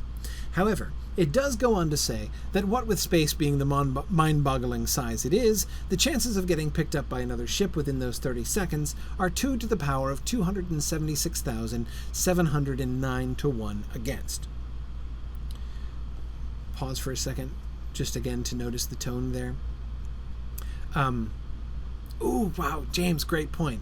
Great concluding point on Marvin there. James says, in the end, Marvin doesn't want to be loved.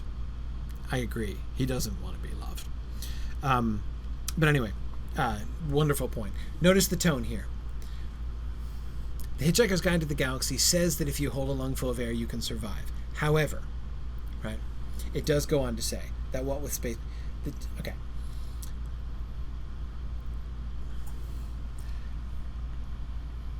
And we play a game. It's a game of highlighting the connotations of the way a sentence is phrased in the book by rephrasing it and seeing how that changes it, right? So it would go like this. What if that first sentence was, according to the Hitchhiker's Guide to the Galaxy, if you hold a lungful of air, you can survive in the total vacuum of space for about 30 seconds. Very subtle change, right? It's the same sentence. But you hear the difference in the tone?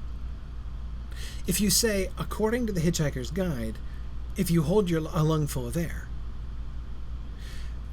that makes the statement about holding a lungful of air completely depend upon the Hitchhiker's Guide, right? But if you start by saying, according to, this is true, right? You're merely appealing to the guide as an authority, right? It is merely the source of your information. But by saying instead, the guide says that if you hold a lungful of air, you can survive. Notice it kind of leaves up in the air, but is that true, right? No, it seems to be true. I'm not saying that the narrator is suggesting that it's not true, but again, notice the distance. And of course, we must remember, as Lynn is reminding us, that the comment that the narrator made back at the beginning of the story about how much of the information in the Hitchhiker's Guide is wildly inaccurate, right? The phrasing there in that sentence leaves it open, right? An open question as to whether or not it's the only fact here is the fact that the Hitchhiker's Guide says this. Maybe it's true, maybe it's not true, right? But now notice, and yeah, Yana, I know it's not really true because they say in Babylon 5 that you can't last that long. So there you go. So that proves that it's not true. But anyway, notice now where it goes. By a totally staggering coincidence, that is also the telephone number of an Islington flat where Arthur once went to a very good party and met a very nice girl whom he oh no, another typo in the electronic text. A very nice girl whom he totally failed to get off with, she went off with a gate crasher. Though the planet Earth, the Islington flat, and the telephone have all now been demolished, it is comforting to reflect that they are all in some way commemorated by the fact that 29 seconds later, Ford and Arthur were rescued. The first paragraph states that the Hitchhiker's Guide makes this claim, 2 claims, right? A, that you can survive for about 30 seconds, and B, that the odds of getting picked up by a ship in those 30 seconds are what they are, right? He passes no comment on them. He doesn't endorse those things as facts. He merely says, this is what the Hitchhiker's Guide says. Again, distancing himself. Then he starts telling us things off his own bat, not quoting the guide, right? And notice that what he has to tell us is much more particular and much more interesting, right? What he has to tell us is a staggering fact, which is not in question, right? The staggering fact that number from the Hitchhiker's Guide, and again, notice he makes no comment on whether or not that number is accurate or not, right? That's not what's important. What's important is that number, which might be wildly inaccurate, who cares? But the point is that number happens to be the same as the telephone number of an Islington flat where Arthur once went to a very good party, right? And met a nice girl who went off with a gate crasher. That's a staggering coincidence. Now, of course, we have no idea the extent to which that coincidence staggers yet at this point in the story, right? The only thing we're told about its staggerment, that is, this coincidence's staggerment, to use a Tolkien word, a Hobbit word anyway, is that number in the Hitchhiker's Guide happens to be the same as the telephone number of that particular flat, right? And the narrator, of course, is outside the whole thing, right? The planet Earth, the Islington flat, and the telephone have all been demolished. It is comforting to reflect. And that's a statement of fact, too, right? We are being informed that the fact that they are all commemorated in some small way by the rescue of Arthur and Ford is comforting, right? So we should be comforted for what the destruction of the planet Earth. Hey, that's another piece of evidence that the target audience of this book is humanity, right? Because we as humans would presumably stand in need of comfort as we reflect upon the demolition of the Islington flat, the telephone, and planet Earth, right? And Rachel, yeah, I too love the fact that it doesn't mention that the nice girl and the gate crasher have been demolished, right? We're left to assume that, right? But as indeed Arthur himself assumes it. Yeah. Anyway,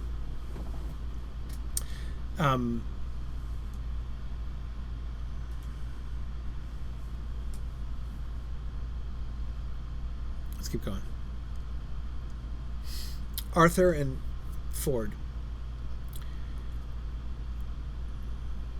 when they first land in the Heart of Gold, lots of very strange things start happening, right? In fact, one can't help but go back.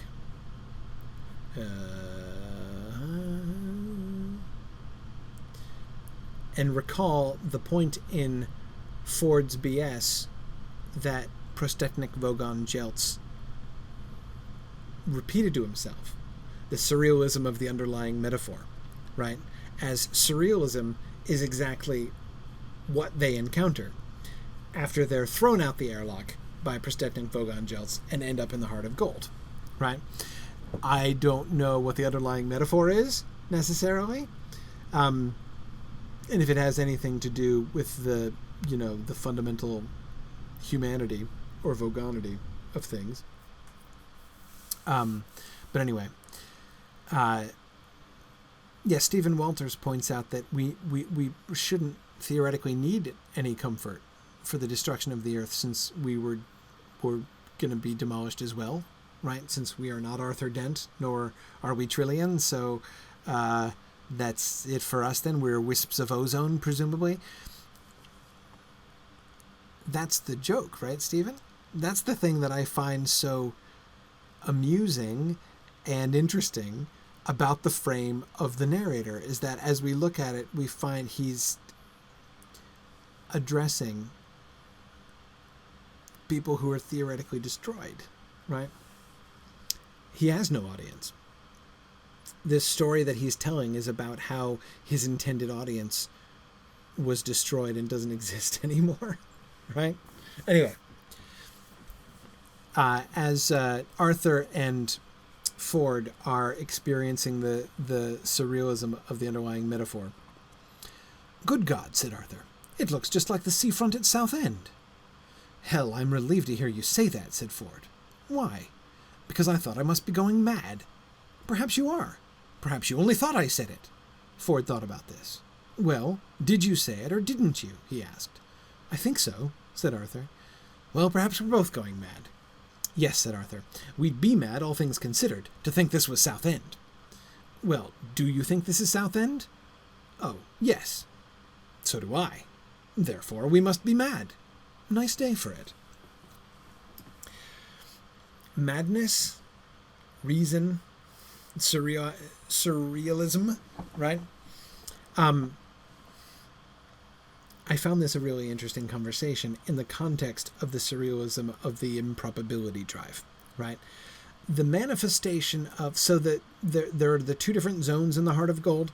There's the, what do they call it? Improbability free zone, or improbability proof room, right? The control room of the Heart of Gold is improbability proof. I don't know what that means at all, or how that's contrived, but okay. Accepting that,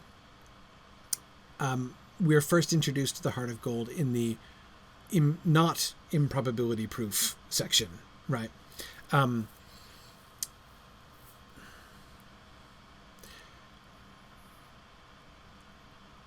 What I'm interested in here is the way that they're playing with logic, right?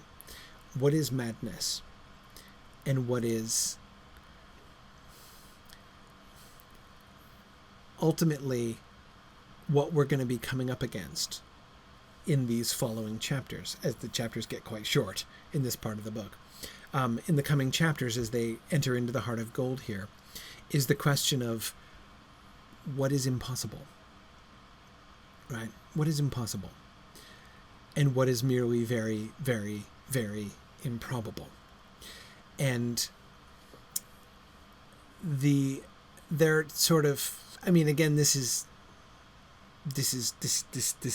conversation is funny, it's a joke about sort of madness and reason, and yet I'm interested in the fact that they're drawing sort of logical conclusions about whether or not they must be mad, right? Whereas, like, in theory, it would be impossible for them to be able to draw such firm conclusions, and improbable that they would be quite so calm about it if they were able to do that, right? But that seems to me to be a really interesting kind of contextualization of what we're coming to in the improbability drive. I find that sort of surrealist passages, and the exchange, you're turning into a penguin, stop it, and all that stuff, is it's funny, and it's interesting to me that he chooses to manifest improbability by having all of these surrealistic effects happening, right? Like that, what it would look like to exist in a state of massive improbability would be a gigantic vat of custard suddenly appearing and dumping over your head, right? Or, having your limbs get up and walk around. That's a little strange to me, but again, what it seems to offset, or what it seems to prepare us for, or to, or even in a sense to contrast with, is the improbabilities that come later on. Now, when we get the improbability drive itself, I come back to the surrealism of the underlying metaphor, right? Here's the origin of the improbability. It's the explanation of and the discussion of the origins of the improbability drive. Then one day, a student who had been left to sweep up the lab after a particularly unsuccessful party found himself reasoning this way. If, he thought to himself, such a machine is a virtual impossibility, then it must logically be a finite improbability. So all I have to do in order to make one is to work out exactly how improbable it is, feed that figure into the finite improbability generator, give it a fresh cup of really hot tea, and turn it on. He did this and was rather startled to discover that he had managed to create the long-sought-after golden infant improbability generator out of thin air. The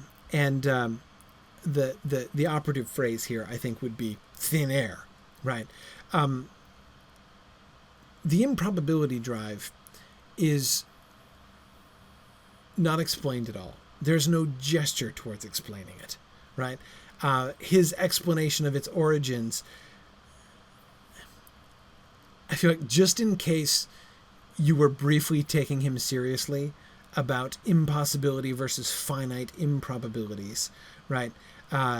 Just in case you were beginning to take all that seriously and think that this might make some sense, he throws in the fresh cup of really hot tea to, I think, really emphasize the total hand-waving here.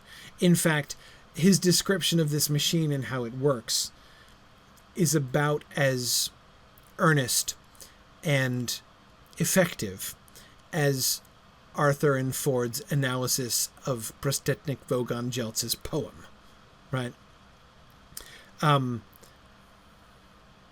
The important thing here is that the infinite improbability generator appears, to everyone's surprise, out of thin air. So yeah, again, the surrealism of the underlying metaphor, right?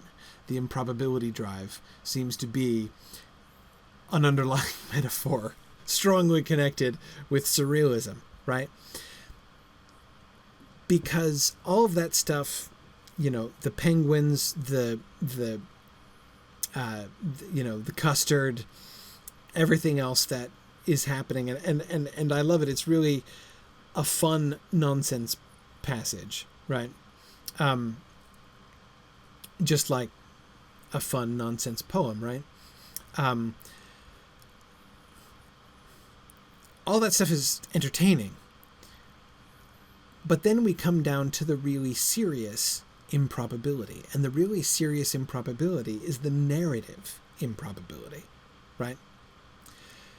They not only were they saved by this ship in the 30 seconds that they had to live in the vastness of space, but they're picked up by by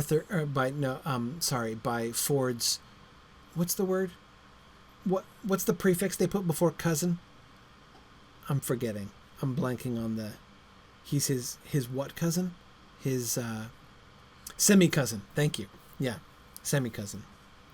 It's not only that it's Ford's semi-cousin and close childhood friend, Zaphod Beeblebrox.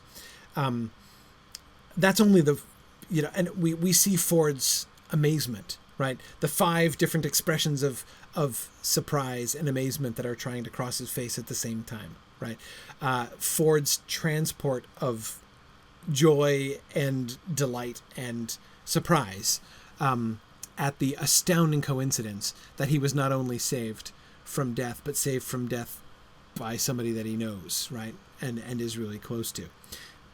And that, of course, turns out to be the simplest, most basic level of coincidence that is operating here, right? Arthur goggles at this coincidence. "You mean you know this guy?" he said, waving a wild finger at Zaphod. "Know him?" exclaimed Ford. He paused and decided to do the introductions the other way around. "Oh, Zaphod, this is a friend of mine, Arthur Dent," he said. "I saved him when his planet blew up." "Oh, sure," said Zaphod. "Hi, Arthur, glad you could make it." His right-hand head looked round casually, said, "Hi," and went back to having its teeth picked. Ford carried on. "And Arthur," he said, "this is my it says it right there. This is my semi-cousin Zaphod Beep." "We've met," said Arthur sharply. That coincidence, of course, is far greater than the other one. Ford, of course, is absolutely staggered at the fact that they've met. Where did they meet? He was the gatecrasher at the party in Islington, whose flat's phone number is the same as the probability factor given in the guide, the Hitchhiker's Guide to the Galaxy, right? The fact commemorated by their being saved, right? "I wish you'd stop sulking about that bloody planet," said Ford. "Who was the lady?" "Oh, just somebody. Well, all right, I wasn't doing very well with her. I'd been trying all evening. Hell, she was something, though. Beautiful, charming, devastatingly intelligent. At last I'd got her to myself for a bit and was plying her with a bit of talk when this friend of yours barges up and says, 'Hey, doll, is this guy boring you? Why don't you talk to me instead? I'm from a different planet.' I never saw her again." "Zaphod?" exclaimed Ford. "Yes," said Arthur, glaring at him and trying not to feel foolish. "He only had the 2 arms and the 1 head, and he called himself Phil, but you must admit he did turn out to be from another planet," said Trillian, wandering into sight at the other end of the bridge. She gave Arthur a pleasant smile, which settled on him like a ton of bricks, and then turned her attention to the ship's controls again.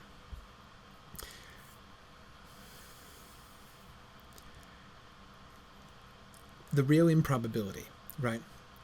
The improbability for which the custard and the penguins and everything else is just a surrealistic metaphor, right? Is the narrative improbability, right? And this is something that happens a lot, right? Is a frequent challenge to stories and to storytelling, right? The coincidental meeting of all of these different characters. I don't know if I'm supposed to be reminded of this or anything, but what I couldn't help but think of is a Dickens novel at this point. Anyone who's read a Dickens novel will know what I'm talking about, right? This is a classic trend in Dickens novels. Dickens has a... Oh, it's not perfectly strict. It's not 100%, but he has a fairly strict law of the conservation of characters, right? That is to say, it's always, you can count on this, right? If you meet a random minor character who, is given a shilling to go and purchase something from the store for somebody and comes back and says he can't find it or whatever, that character is later on in the book going to turn out to be really important for some reason or other, right? It's always really important, right? There are no minor characters, right? Everybody is always connected to everything. And Veronica, yes, Great Expectations is a great example of this. The only reason that Pip can't figure out who his benefactor is that he's not read enough Dickens novels, obviously, right? Because we're introduced to a character, an apparently minor character, who seems to vanish at the beginning of the story. And if you think that he's not hanging around again and not going to come back and be super important to the rest of the book, it's just because you haven't read enough Dickens novels, right? This is a trend in storytelling, right? To sort of establish these kinds of connections, to make everything kind of fit together and work together within the story. And one of the things as a storyteller that you kind of wrestle with is the intrinsic improbability of the story happening, right? Adams really spotlights this, right? By heaping incredibly unlikely coincidence on incredibly unlikely coincidence. And of course, he has set that up even more strongly at the beginning by emphasizing what was his phrase? Totally staggering coincidence. That the odds against being saved in space, like Arthur and Ford are, is the same as the phone number of an Islington flat that Arthur once went to, right?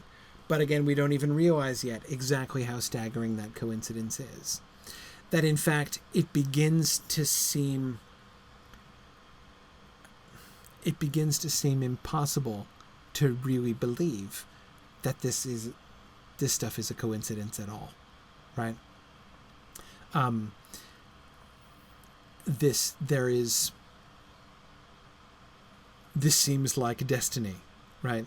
That flat on that night, right? When Arthur, Zaphod Beeblebrox, and Trisha McMillian, aka Trillian, all come together, and that like they are bound together by this string of coincidences, including to the Hitchhiker's Guide with the, by the phone number.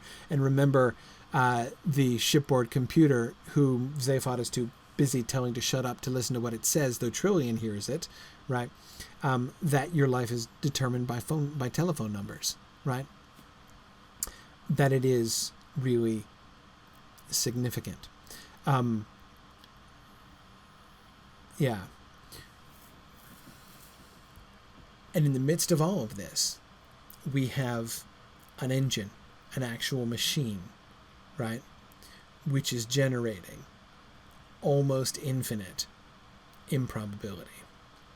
And so therefore, we don't need, there need be no explanation. I love the exchange between Zaphod and Trillian at the end of that chapter when all the coincidences come out. And he says, so should we expect things like this every time we use the improbability drive, right? Is this going to happen all the time? You know, this kind of like ludicrous coincidence upon ludicrous coincidence. And she says, very probably, right?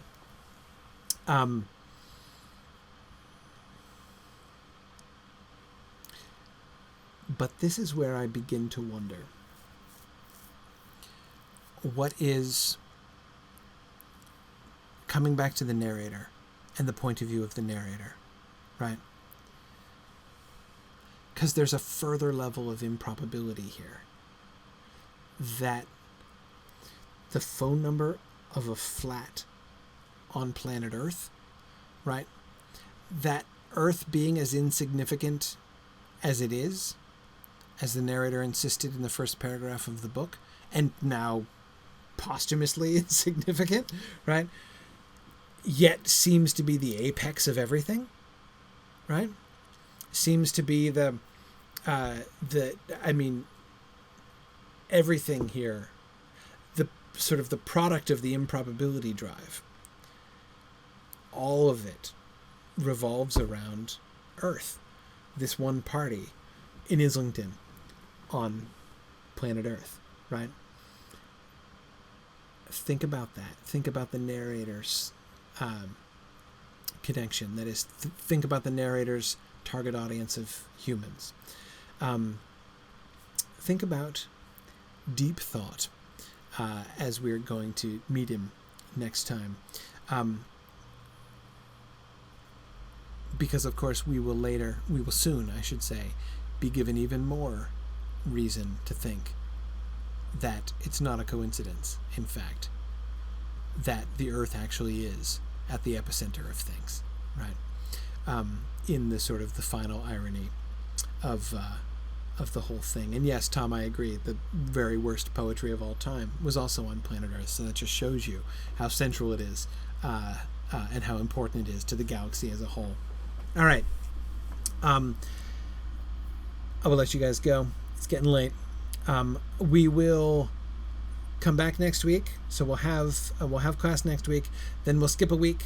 So the week of Christmas, so the 27th, we will not have class. We won't meet on the 27th, but we will meet the week after that. And then we got to skip another week because I'll be down in Texas for TexMoot, and then we'll only have 2 more, but we've got to space them every 2 weeks at that point. So the final class will be on the 18th or something like that. Anyway.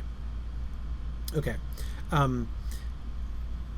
So that's the schedule, but we'll be back again next week. All right. So we'll continue to try to put this stuff together next time. Thanks for bearing with me, and I look forward to talking to you guys next week. Bye now. The Mythgard Academy has been offering in-depth discussions of awesome books and films since 2013, completely free to attend and free to download. If you've enjoyed our discussions and would like to help them continue, please consider donating at Signum University.